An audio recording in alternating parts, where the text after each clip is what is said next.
નમસ્તે બધાને. પુસ્તકોની દુનિયા બુકટ્યુબરમાં આપ સૌનું હાર્દિક સ્વાગત છે. મોબાઈલની ટચ સ્ક્રીનને જ ઓળખનારી પેઢીને પુસ્તક સુધી લઈ જવાનો આ એક નાનકડો પ્રયાસ છે. વાંચન, વિચાર અને ચર્ચાની આપણી આ બુક સિરીઝમાં એક સરસ મજાનું પુસ્તક લઈને આવ્યા છીએ. પુસ્તક છે અનલિમિટેડ પાવર અને આ પુસ્તકના લેખક છે એન્થની ટોની રોબિન્સ. પુસ્તકની પ્રસ્તાવના કેનેથ બ્લેન્ચાર્ડે લખેલી છે, જ્યારે લેખક ટોની રોબિન્સનો પરિચય સર જેસન વિન્સ્ટરે આપેલો છે. આ પુસ્તકની એક બીજી પણ ખાસિયત છે. પુસ્તકનું દરેક પ્રકરણ એક સરસ મજાના સુવિચારથી શરૂ થાય છે અને પછીથી એ સુવિચાર એ પ્રકરણનું મુખ્ય હાર્દ બની રહે છે. પુસ્તક 3 વિભાગમાં લખાયેલું છે. તો ચાલો આપણે પહેલાં તે 3 વિભાગના નામ ચેકઆઉટ કરી લઈએ. તો ચાલો શરૂ કરીએ.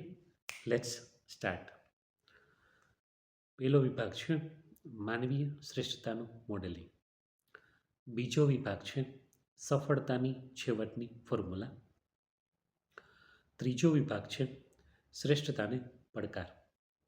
આપણે આ પ્રકરણને શરૂ કરતાં પહેલાં થોડા કી પોઈન્ટ્સ નોટેડ કરેલા તે પણ ચેક કરી લઈએ. પહેલું છે શક્તિનું સકારાત્મક સ્વરૂપ. બીજું છે માણસના વાણી, વિચાર અને વર્તન પરનો કંટ્રોલ. ત્રીજું છે જ્ઞાનની શક્તિ અને તેનો ઉપયોગ.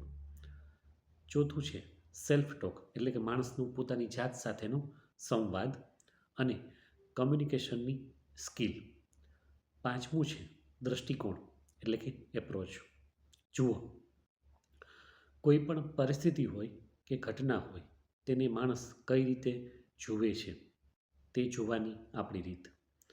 છઠ્ઠું છે અશક્ય લાગતી ઘટના કે પરિસ્થિતિમાં રહેલી પોસિબિલિટી. અને સાતમું છે સફળતા એ નસીબ છે, તક છે કે પછી પરિશ્રમનું ફળ, તે વિશેના લેખકના વિચારો. પ્રકરણ પહેલાંનું ટાઇટલ આપણે જોઈએ. ટાઇટલ આપેલું છે રાજાઓની જણસ. આ નામ થોડુંક સાંકેતિક છે. જુઓ, જણસ એટલે કોઈ કિંમતી ચીજવસ્તુ. રાજાની જણસ મામૂલી તો ના જ હોય, પણ પ્રશ્ન થાય કે અત્યારનો સમય ક્યાં રાજાનો છે? પરંતુ જેમ જેમ આપણે વાંચતા જઈએ, વિચારતા જઈએ, ત્યારે આપણને સમજાઈ જાય છે કે આમાં રાજાનો અર્થ ઈશ્વરે બનાવેલ માણસ માત્ર એવો થાય છે. ત્યારે બીજી પણ એક બાબત સ્પષ્ટ થઈ જાય છે કે માણસની અંદર રહેલી જે આંતરિક શક્તિ છે તે જ માણસને રાજા બનાવે છે. આ આંતરિક શક્તિની જ વાત પ્રથમ પ્રકરણનો મુખ્ય વિષય છે.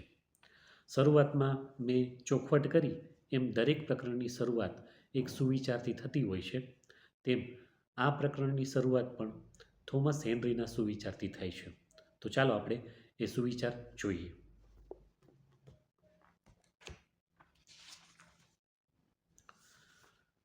થોમસ હેનરી લખે છે, જીવનની સાર્થકતા માત્ર જ્ઞાન ભેગું કરવામાં નથી, પણ તેના સક્રિય અમલીકરણમાં છે.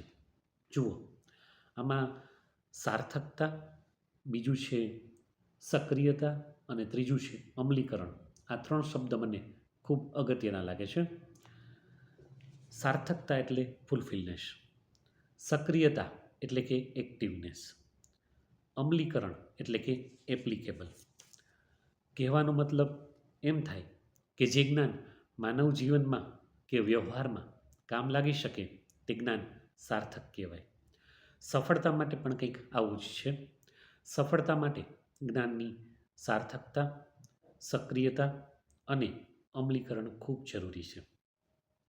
આ જ્ઞાનરૂપી શક્તિથી જ માણસ પોતાની અંદર જુએ છે, પોતાની અંદર જે છુપાયેલી શક્તિ છે તેનો યોગ્ય દિશામાં ઉપયોગ કરી શકે છે અને જો તેને આ રાઈટ ડાયરેક્શન મળે તો પછીથી પોતાના જીવનની સુરત અને સીરત બદલાવી શકે છે, મતલબ કે સફળ બની શકે છે.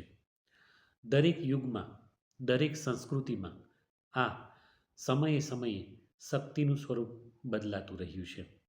જેમ કે રાજાશાહી હોય તો એમાં સૈન્ય બળ હોય અથવા બાહુબળ, ઔદ્યોગિક ક્રાંતિનો સમય હોય તો પૈસાની શક્તિ, અને અત્યારના જમાનામાં ટેકનોલોજીની નોલેજ અને માહિતીની શક્તિ એટલે કે ઇન્ફોર્મેશન ટેકનોલોજી તે શક્તિનું ઉચ્ચતમ સ્વરૂપ છે. આગળ ટોની લખે છે કે પોઝિટિવિટી એટલે શું? તો કહે છે પોઝિટિવિટી એટલે જીવનમાં બનતી ખરાબમાં ખરાબ ઘટના કે પરિસ્થિતિમાંથી આપણને અનુકૂળ યોગ્ય અર્થ શોધી કાઢવાની આપણી શક્તિ અથવા આપણી ક્ષમતા. આ શક્તિ કે ક્ષમતા જ આપણા જીવનને સફળ બનાવે છે. તો ફાઇનલી ટોની આ સ્ટેટમેન્ટ આપે છે આપણા શરીર અને મનને જે બાબત નડે છે તેનાથી ઉપર ઉઠીને આપણે એને સકારાત્મક સ્વરૂપમાં જો હેન્ડલ કરી શકીએ, તેને સકારાત્મક સ્વરૂપમાં વાળી શકીએ તો આપણા જીવનને ચોક્કસ સફળ બનાવી શકાય તેવું ટોનીનું માનવું છે. આ પ્રકરણની શરૂઆતમાં ટોની પોતાના પૂર્વજીવનની વાત કરે છે. શક્તિના સકારાત્મક ઉપયોગથી તે કઈ રીતે સફળ બની શક્યા તે બાબત અને સ્ટીવન સ્પીલબર્ગ, સ્ટીવ જોબ્સ વગેરે જેવા મહાનુભાવો પણ આ જ શક્તિના સકારાત્મક સ્વરૂપથી કઈ રીતે મહાન બની શક્યા તેની વિગતો આપણને ઉદાહરણ સહિત આપે છે. પ્રકરણના અંત ભાગમાં અમેરિકન ઉદ્યોગપતિ બંકર હન્ટનું ઉદાહરણ ખરેખર આ બાબતમાં સચોટ બની રહે છે. એક પત્રકાર જ્યારે તેમને પ્રશ્ન પૂછે છે કે સફળ કઈ રીતે થવાય, ત્યારે તેનો જવાબ કંઈક આ રીતનો હોય છે. જુઓ, લખે છે જેમ આપણે કોઈ ચીજ ખરીદતા પહેલાં કિંમત પૂછીએ અને પોસાય તેમ લાગે તો ખરીદી લઈએ, તેવી જ રીતે સફળ થવું હોય તો તેનું મૂલ્ય જાણવું પડે. તે મૂલ્ય પૈસામાં નહીં પણ મહેનત અને સંઘર્ષના રૂપમાં હશે.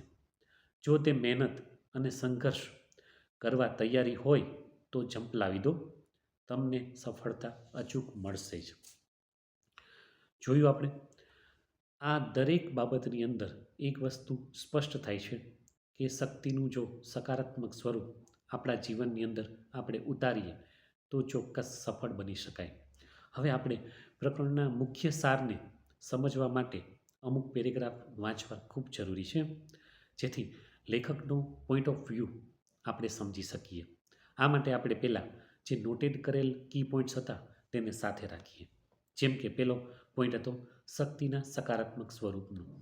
તેમની વાત કરતા લેખક પાના નંબર 22 ઉપર આ રીતનું લખે છે. જોઈએ આપણે.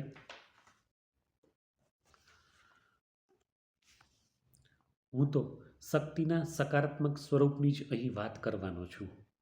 યાદ છે, વૈજ્ઞાનિક આઇન્સ્ટાઈને કહ્યું હતું કે વિશ્વમાં શક્તિનો કુલ જથ્થો અચળ રહે છે. તેનો સીધો અર્થ એ કે તમારી અંદર છુપાઈને પડેલી શક્તિને પોતાના વિકાસ માટે નહીં વાપરો તો બીજા કોઈ તે શક્તિને પોતાના વિકાસ માટે વાપરી જ લેશે. હવે નિર્ણય તમારા હાથમાં છે કે તમારે તમારી શક્તિને તમારા ઘડતર માટે જગાડવી છે કે નહીં. અરે, હું તો એમ કહીશ કે જો તમે તમારું ઘડતર જાતે કરો, તમારા સ્વપ્નોને યોગ્ય આકાર આપો, તમારા માટે મનગમતી દુનિયાનું સર્જન કરો અને એક એવું વાતાવરણ પેદા કરો જે સતત તમારા વિકાસને પોષતું રહે, તો તે જ શક્તિનો સુંદરતમ ઉપયોગ ગણાય. પછીથી બીજા પોઈન્ટમાં લખે છે વાણી, વિચાર અને વર્તન સંદર્ભે જ્યારે તમે તમારી આંતરિક શક્તિની મદદથી તમારા વાણી, વર્તન અને વિચારો પર અંકુશ મેળવી લો ત્યારે તમારે જે જોઈતું હોય તે મેળવવા માટે સમર્થ એટલે કે કેપેબલ બની જાઓ છો. પોઈન્ટ નંબર 3માં જ્ઞાનની શક્તિ અને તેનો ઉપયોગ, તેમાં લેખક લખે છે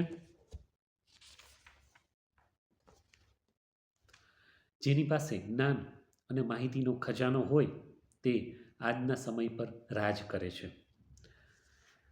કરી બતાવવાની ક્ષમતાને જ શક્તિ કહેવાય, માત્ર વિચારતા રહેવાની વાતને તો તુક્કો કહેવાય.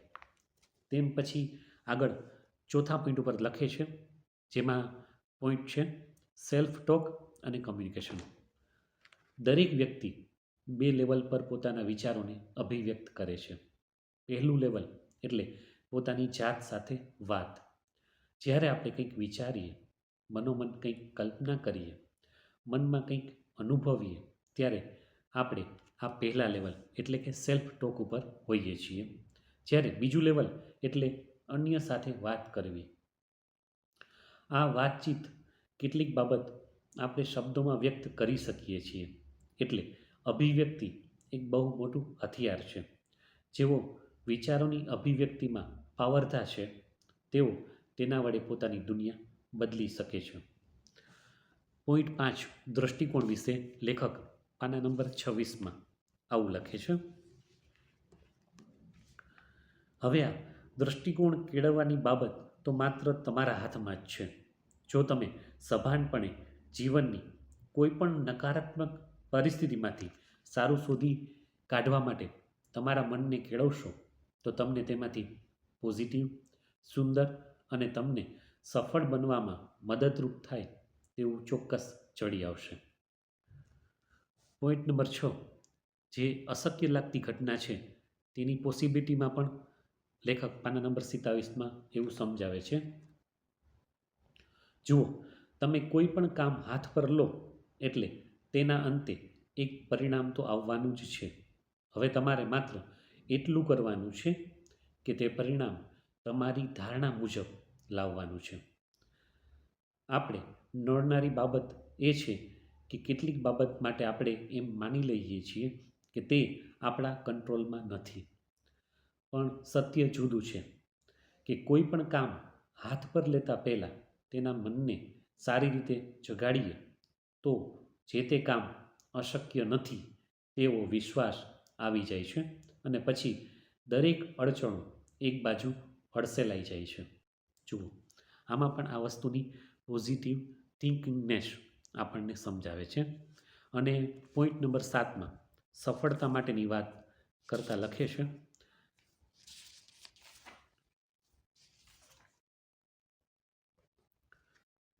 સફળતા એ નસીબનો ખેલ નથી. જેઓ સફળ થાય છે તેમની પાછળ સાતત્યભરી મહેનત, તર્કબદ્ધ રીતે લેવાયેલા પગલાં, તેના દ્વારા કેળવાયેલી કુશાગ્રતા અને સમય અનુસાર પરિવર્તન લાવવાની વૃત્તિ રહેલી છે. આ દરેક ડગલે મનની શક્તિ તેમજ તન અને મનના તાલની જરૂર પડે છે. આપણે તે શીખી લઈએ તો કોઈ પણ જંગ ડાબા હાથની રમત બની જાય છે. પ્રકરણના અંતમાં લેખક આશાવાદ એટલે કે પોઝિટિવનેસ આપણને આ રીતે બતાવે છે. લખે છે, આ જ આશાવાદ શીખવવા માટે મેં આ પુસ્તક લખ્યું છે અને લગભગ દર અઠવાડિયે 4 દિવસ ધ માઇન્ડ રિવોલ્યુશન નામના સેમિનાર હું યોજું છું. અહીં વ્યક્તિની આંતરિક શક્તિ વધારવા માટે યોગ્ય આહાર, વિચારશૈલી અને શ્વાસ ઉચ્છ્વાસ જેવી બધી બાબતો પર એકસાથે ધ્યાન આપવાનું શીખવવામાં આવે છે. આ સેમિનારના પહેલા દિવસની સાંજ ભારે રોચક બની રહે છે. તે દિવસે ફિયર ઇન્ટુ ધ પાવર નામની પ્રવૃત્તિ કરવામાં આવે છે. સક્રિય બનીને કંઈક કરી બતાવવાનું હોય છે. ત્યારે વ્યક્તિને જે અજ્ઞાત ભય સતાવે છે તે ભયની હું અહીં વાત કરું છું. સેમિનારના અંતે ભાગ લેનાર વ્યક્તિને એકદમ અનોખી પ્રવૃત્તિ કરવાનો મોકો મળે છે.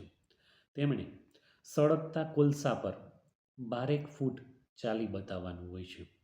આ સેમિનારે તેમની આંતરિક શક્તિ કેટલી વધારી છે તેનું પ્રમાણ તેમને પોતાને પણ મળી રહે છે. મીડિયાને મન આ કદાચ રસપ્રદ સમાચારથી વિશેષ કંઈ નહીં હોય, પણ ભાગ લેનાર વ્યક્તિને એક વણકહ્યો સંદેશો મળી જાય છે કે તેમણે આજ દિવસ સુધી ડરના માર્યા જે કામ નથી કર્યું તે કામ પણ શક્ય છે. અસંભવ જેવું કંઈ છે જ નહીં. વ્યક્તિ જેટલું કરવા ધારે તે બધું જ સંભવ છે એ બાબત સ્પષ્ટ થઈ જાય છે. પ્રથમ પ્રકરણનો સારાંશ મેં આપણને કી પોઈન્ટ્સના અમુક મુદ્દાઓને આધારે સમજાવ્યો અને આ આશાવાદ પ્રથમ પ્રકરણનો મુખ્ય સાર બની રહ્યો છે એ પણ મેં તમને જણાવ્યું. લેખકનો પોઈન્ટ ઓફ વ્યૂ પણ સમજાવી દીધો છે. તો ચાલો આપણે આવતા અઠવાડિયે પછીથી પ્રકરણ 2 આપણે આપણી તૈયારી રૂપે લેશું. ત્યાં સુધી બધાને હર હર મહાદેવ.